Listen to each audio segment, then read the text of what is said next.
yaba naye mwasibye mutya abami n'abakyala amanya bamita Dr. Loverboy agewaka mwanje tazogamanyi agobagamanya bambita Mulayan Safe amanya agewaka naye nga Dr. Loverboy gemanya entera okukozesa mu music anekozesa Dr. Loverboy. Ensonga enkulu etuleese waneno I think fena tugimanyi fena tuze lwa nsonga lwa concert ya muganda wange Ice King mukwano gwange era nga tuli mu mulimu gumu gwonna gwa music. So bwakera kumacha nategeka concert ngeyo meaning kisaanidde kozayimbi muyimbi era ayimbye omulimu gwe gwetaaga oku appreciatingibwa teri kisinga kuwa muyimbi ssanyu nga kukkiriza mulimu gwakola era in that okulaga ekintu kyokola nti kino kikolera nsi kutegeka concert kozo gitegekera abantu bawagizibo boyimbira singa music tubadde tumweyimbira twandi muyimbye nga netumuwuliriza ku bufazi waka kuba tuzirina naye omutano omusupplyinga mu bantu meaning olina okuddizibwawo ng'otegese concert abantu bajja ne bakuwagira. So ennaku z'omwezi nga 27 omwezi ogujja tubeerewo tulage love tusportinge talent mu Ice King musobola okuva mu talents endala ewabweru. Thank you so much. Okay, tweyanza nyabadde briefly sound we baganda bange wamalawe tubapeta mukambula wali kilia. Okay, Loverboy linga show lupia luliwo lusoembeyo okuta actually na katolu yimba ni nomukyaba mutasha blessing baluyita change ya yimba lulungi video eri out lukyali luto few weeks old banga atambula muko mugeri ya music ya change ya tulabeka seconds like yes saizi ya njovu busungu bwambubu nziro kuntamu lavu yonde se mubikutie no yekwenambe musikulimbe mubitonde ebyafulumira tolyanuwa kugwa maso kwena tusiza era omutima gwange nalina gukuwa yamani kale tweyanza nnyo tweyanze bampadde omulimu gwokuba nti nzakubiriza wano tukolere draw direct yonako naku z'omwezi 7 emutwala watukuba mu speed manager wowe mutwala anti ze bampadde mulimu gwakubaga. Okay, naku z'omwezi jababa kusana 27 September tukole drop tugende nayo. Bwebate bana sasula ifu drop tumazo wamba buza ne mugamba sibo ki. Alright, mundo mutima gumaja nguterese banga gunyanga chenyanja buliru nakulavu yoje kunganya era bonjao bondese wakati munyanja. Yamani Sobo Dr. Loverboy representing in Akuzomwezi nga 27 ogwomwenda Ice King live in concert. Be there, be nowhere, be there to support. Thank you so much. Club Victoria, be there. Tugenda direct wali Ice King walwa inayo kyabuuza oba kyawabula support tutambuddeko tutambulire wamu twemesigala mabega tewali kati tugenda direct wali Ice King ulire ebigambo bye press conference ndioza kintu kitamu speed abantu bena gibalaga. Yes sai sobala wamwenna me adobozi bamita Ice King Uganda kwa Ice King Music ndi muyimbi ate ndi muwandiisi naye ku lunaku lwaleero ekituleese wano ye concert yaffe ennaku z'omwezi 27 September tugenda beera lwakutaano wano Club Victoria wenyini wetuli. Mujja kunyambako tukuleko manager Sako Obugalo wadde nga akyali mu bize eyo oba kajja bufuna okutukkiriza okubeera wano okukolerawo conference eno aye n'okutukkiriza okukolerawo ekivulu kyaffe 27 lunaku September lwakutaano tulinako concert. Nja kwebazaako kuba management yange eyakaliro boys omulimu gwe bakoze gonna okulaba nga kyegenda mu maaso awamu ne ba sponsors abasazeewo okutubeererawo mu mbeera ey'ekivulu okuli Century Properties abo bamanyi batunda ttaka n'okugula ettaka. Tulinawo baganda baffe aba Century Paints bakola langi era omukulu ono yabakiikiridde. Tulina aba Bams Tours and Travel twasobodde tutukako mbudde naye tuli nabo Oje and Mercy tuli naye tulinako Baba TV webali then tulina n'omukulu wa M Management tulina Dash Properties then tulinawo nowa Autonet. So abakulu abo nabo ndoza mbampereko ku bugalo kubanga bagenda kubeereramu nnyo. Ticket sawa zino wetwogerera ziri out. Era otandika nowaleyo tuguddewo okutunda tickets zaffe. Tugenda twongera okutangaza abantu awali tickets zaffe basobole okubanga bafuna tickets. Okuddako ku lunaku lwa show ekivulu tugenda kuba live. Tugenda kikola nga kiri live. Tugenda kuba live band. Kuba mpulira nga ndooza ntuuse okuba nga nkola ekivulu ekya live band. Sibye biri ebidda bye twakolanga n'okola show n'ogamba nsalira CD yange. So tugenda kuba live band. Ndooza n'abayimbi abanaabakozeko rehearsals bajja kuba live. Nabala bajja kuyimba kibanaaba bagadde. Nyina mikwano gyange bagenda okumperekerako Dr. Loverboy mumulabye abaddewo. N'emikwano gyange balala bangi abankubidde kasino bangamba tuli naawe nga Mikwaine ajja kubeera naffe.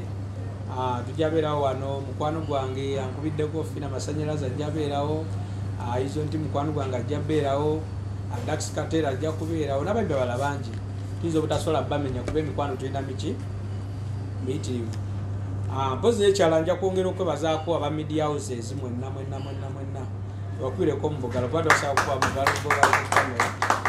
Okubanga bagenda kwongerayo message yaffe eno etuuke ku buli muntu yenna atasobodde kubeera wano. So omukulu Sonko ndooza bwe mba nyina sesikoonyeeko osobola okugamba nti wano kiri kitya. Naye nga nze abantu bange basuubiza nti olunaku olwo ogenda kuyimba ennyimba zonna ze bamanyi ne ze batamanyi empya n'enkadde. Lugamba omuntu jangu owulye Favour ya Asking entuufu olunaku lwa 27 November. Tusimbudde okuva ne leero tugenda banga ekintu mukirabeyo yonna nti kitambula. Tugenda bayitangamu eyo tubayiseemu eggaali tutundamu tiketi bwe tubakuba drive. Abaganda bava basenkyale webali naye bo nga tebanayogera kintu kyonna kye basoose otuwaze babe za wiiki namba ku show. Tandika ne Monday mpaka ku Lwokutaano tugenda batuleekaanira kireka bbanda bweyogerere nga tulanga show yaffe. So ndooza akadde kano ndooza ntwale omukisa mpeekoko ku bakulu abali wano akazindaalo ogereko gye tuli kati ng'omukulu oli akiikidde abasenkyale properties agereko gye tuli then MC Dasta ajja kwogerako gye tuli omuyimbi Bunda ndooza n'abayimbi abasigadde ne Kristiwali then tutandika tugende mu maaso. Ndi muyimbi w'eggwanga, muyimbi w'ensi, ndi muwandiisi, kola production n'abayimbi abali wano manyi gabayo ku offer bwa studio. Kati nze ng'ovudde ku by'okuyimba kanika screen za Samsung za Ultra era n'entunda amasimu ago. Era Asking nze kyengenda okukolera sijja kugula tiketi, nja kujja nkuyimbire nkugabire n'essimu waginsabye eddanga nakatuuka wano. Olunaku olwo era kujja nayo gikwase nkuyimbire kyekyo kyensuubizza. Ennaku zino buli atera okumpita walabira ku Madfire yampitawo nzija musapotinge nenzija n'ennyimba be bampa ku stage ne mugamba bino bibyo ne musuubiza n'essimu era nembituukiriza n'ensonga okubanja. Sonko yenga Sonko wakati nze buli kitonde ekirina ebbeere mu kifuba aba mukazi wange naye ndaba yemalira ku bakazi wange. Sonko banja ne Asking kwagaliza show ya kabi. On the same point nange mu kino ekifo kinnyini naku z'omwezi nga 13 October Saka yampadde ekivulu. Oluyimba olw'amaanyi abakazi lwe musinga okwagala lwe lusuza lundeekaana kiba n'essaawa zino sobola kwogera ne mumpulira bulungi naye nga mbaagala nnyo abayimbi abasinga bali wano.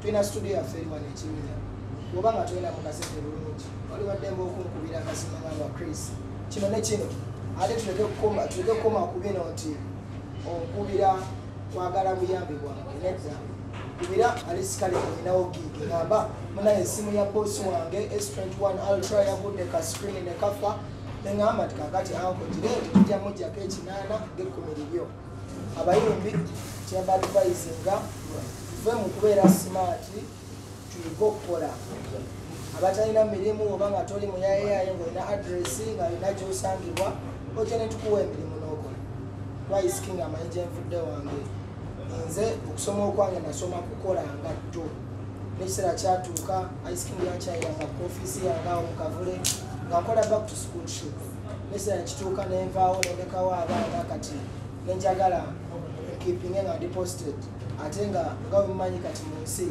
tewaliwo kintu kikipinga muntu ngaali posted okugjako computers and phones so nsangibwa mu kibuga Tasa Kafeero level 4 shop 15 mujje tubaguze amasimu mujje tukandika amasimu mujje mutuwagire naffe tuwawagire tugende maaso nange nja bayita towards 13 October mujje mukubagire nagala kale toyanza tutoyanze tuwemu wikapera tukakijja tumanyi unawulira ogamba oli muyimbi ow'ebibulunga bino waliwo lw'abayimbi nga bayimba ku mikolo mingi emikolo gy'okuzina abalongo gimanyi olengireko ate mube creative kateri yayira luyimbo muyige ezimba ng'ezo nazo tujja zikolera etwalo yayiye amabeere kati yiye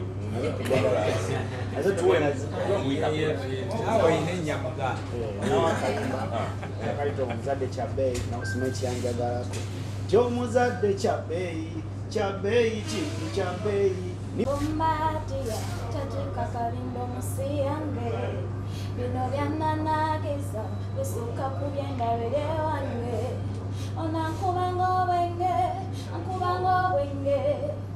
obakiro obajulinde mwagalo wange lavo yanjelina sirendo gwosenere kubyenina kasita gwenkulina newebogere bijjuza kalina amanya gange nzekerina simpiridde mubende natuse kulosa wamu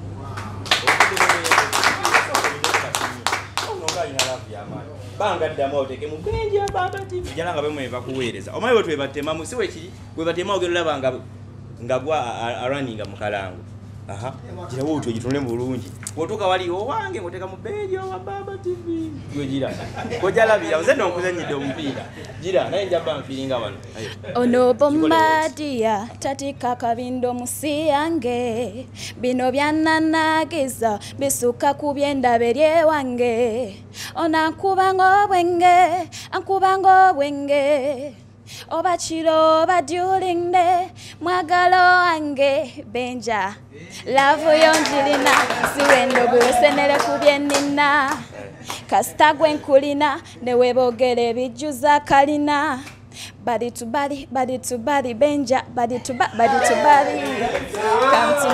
come to mommy